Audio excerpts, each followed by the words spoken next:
Welcome back to Daily DeFi and happy May. April was a pretty crazy month in the crypto markets. I'm assuming May is going to be nothing less. It's always never a dull day in the crypto market. So very, very interesting to see. Happy May 1st, 2021, Saturday. As always, we're going to kick things off with the total value locks in DeFi on DeFi Pulse and juicy NFTs. But first, let's talk a little bit about what we're going to be covering today. So in the DeFi altcoin market, it's very interesting to look at, okay, what are the coins that are doing over 10% at least on the daily? And these are three that not only are they doing this, but I'm very, very bullish on long term. So KAVA.io, Reserve Rights Token, and Avalanche, ticker symbol AVAX. We've talked a lot about Avalanche. I think this next altcoin kind of, I guess you could say, season is what people call it. But really, this next altcoin run where Bitcoin dominance, I think Bitcoin is going to kind of consolidate just in between these levels and 60,000 for a little bit till it makes that next move higher. I think the dominance will drop a little bit. The capital will flow into more altcoins. Avalanche is one that is incredibly undervalued still. I mean, Pangolin is one of these that I was talking about in a March, and it's going to do ridiculous gains, guys. I mean, Pangolin is when it dropped below $5 million market cap. I mean, you know what the deal is. So then this article on Ethereum 2.0 and Solana and Lido, the staking giant. Okay, so as I said, first let's kick it off with DeFi Pulse. So total value locked in DeFi is hitting new all-time highs. It's crazy. Pretty much every day now it's doing this. $67.01 billion. Maker dominance is at 15.5%. DeFi Pulse Index is at 550.77, up a little bit on the daily. Maker, let's see, up about one. Yeah, okay, so that's interesting. Aave overtook Compound. I was just talking about this the other day. That is awesome. I literally was just talking that's why I watch all these. Is Compound was up at this top spot, and then Maker's back up. Maker had it for the longest time. Now Aave's creeping up there. If Aave gets that number one spot, that would be awesome. It'd be really fun if there was I probably wouldn't participate, but it's always interesting to see these probability markets, just like there was a probability market with, for example, with the U.S. election. Probability market meaning people bet on sports, people bet on horse races, but not a lot of people bet on is Donald Trump or is Joe Biden going to become the president? And that's always an interesting thing to see how people bet, see if people will actually put their money up there. But it'd be interesting to see, how betting on which one will kind of emerge the top dog. Because between Aave, Compound, and Maker, maybe Uniswap's kind of that dark horse that could really, really make it. 1 second here. Just give me 1 second. I apologize. Okay, we're back. We are back. Okay, sorry about that. In Istanbul, I've been staying at this hotel for a week, and pretty much every day I've been getting a Turkish hammam or some sort of deep tissue massage just because I've been working out like a madman, 3 to 4 hours a day, and using kind of sauna cold plunge.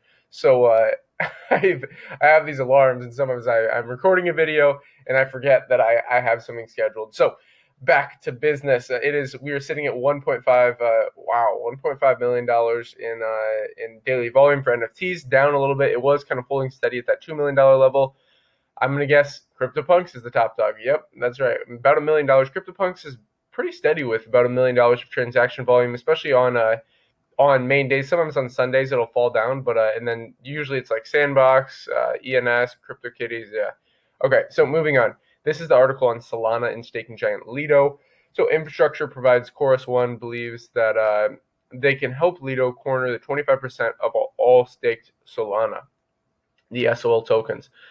So one of the largest ETH 2.0 and Terra staking services, so Terra Luna, is now looking to expand to other proof of stake chains, starting with the upstart Layer 1 Solana. In a proposal today on Lido's governance forums, crypto infrastructure provider Chorus One laid out a plan to build a liquid staking token for now, so STSOL, that will accrue staking rewards and represent staking positions with Lido validators on Solana, similar to Lido's current interest accruing STETH token.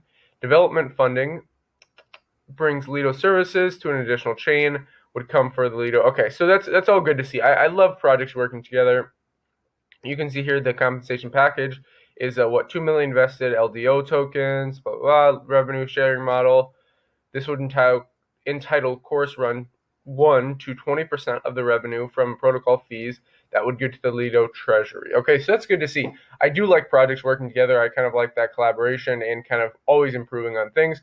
So ETH 2.0, this has been kind of long awaited for far too long. I understand that the Ethereum network is pretty complicated, but I mean, it's like, wow, like how quick are you guys doing this? We were in this bull run. It was supposed to be launched back in like, I remember specifically, it was around the time that I got the Uniswap airdrop, and like I was really interested in NFTs back in September, or maybe it was even August, in Belgrade, Serbia. I was in Belgrade for like a month, and I was really interested in kind of ETH 2.0, and now still it hasn't fully launched, so we'll see exactly what happens. So Steklo launched today. The testnet involved participation from ETH1 and ETH2. Sorry for the yawn. ETH1 and ETH2 clients, Ethereum 2.0, and forthcoming proof-of-stake blockchain that promises to be faster and cheaper than the current network. It is getting ready to deploy.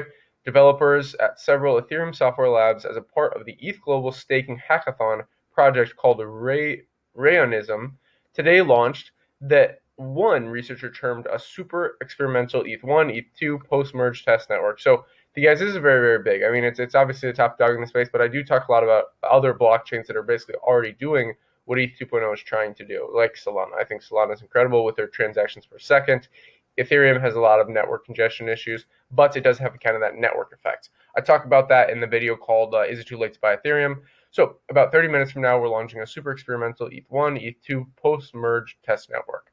A week ago, we had a tutorial for a 2-client demo. Now, we've 7 clients on a live network. The Steklo DevNet will be fragile like glass, but a big step for testing the merge. Hashtag Ethereum. That's good to see. So, blah, blah, blah. Yeah, not too much there. Maybe I'll do a follow-up video on this. It is good to see this, which launched in December. So, as I said, it's not fully functional yet. And that's the biggest thing is it's like there's still a lot of problems with the Ethereum network, with network congestion. If you look at the blockchain trilemma, their speed is definitely a problem. You know, they have the decentralization, they have the privacy, but the speed and the scalability is the problem. So that's why you look at things like Avalanche. Speaking of Avalanche, ranked 35, right around $4.3 billion in market cap. In my personal opinion, there should be over a $20 billion market cap in Avalanche. I'm not necessarily saying this bull run, but I think in the next 2-3 years, at one point in time, we will hit over a 20 billion market cap. So you can kind of do the math on what the price would do there. I like looking at market cap a little bit more than price because the price is just relative to circulating max supply. But that being said, look at this. I personally think this is a great opportunity. We had this nice little peak here, and this is nothing, guys. This is just the beginning. It's like back here. You see this little peak, nothing. It turns into something like this. So obviously, it would be nice to average in here. The Avalanche token, I think I'm very bullish on, especially with their decentralized exchange Pangolin, which still doesn't get a lot of love. It's a very low market cap. I've done a tutorial on it, and I'm holding it long term. So RSR token, rank 89, about 9 cents, 10.4% on the daily. Let's see, market cap is 1.2 billion. Daily volume, that's good to see. So they're around 157,000 daily volume.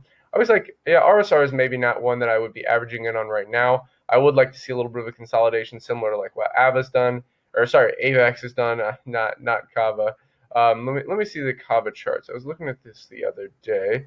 Make sure we're on the all charts. Is this all? Okay, I guess we are in the all. I would like to see a lot more of these. Do basically this rise up, a little bit push down on consolidation towards the downside, because a lot of quality projects are doing this. A lot of quality projects, for example, Polkastarter is in this pattern. It's been perfect for averaging in, and that's why I included it in the undervalued altcoins. And I still think it's very undervalued for the long term. All those altcoins, especially Polkastarter, especially something like I guess you could point to something like B20 or the other projects that I mentioned, and go, okay, these are incredibly undervalued. Let me kind of average in, take a core position. Same here with KAVA, but it hasn't really fallen that much from these all-time highs. It is good to see, though. Okay, so $340 million market cap.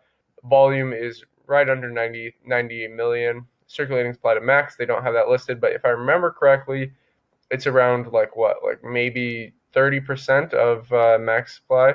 So that's all for today's Daily DeFi. If you enjoyed it, hit the like button, subscribe to the channel, hit the notification bell to stay up to date. As always, invest global. And until next time.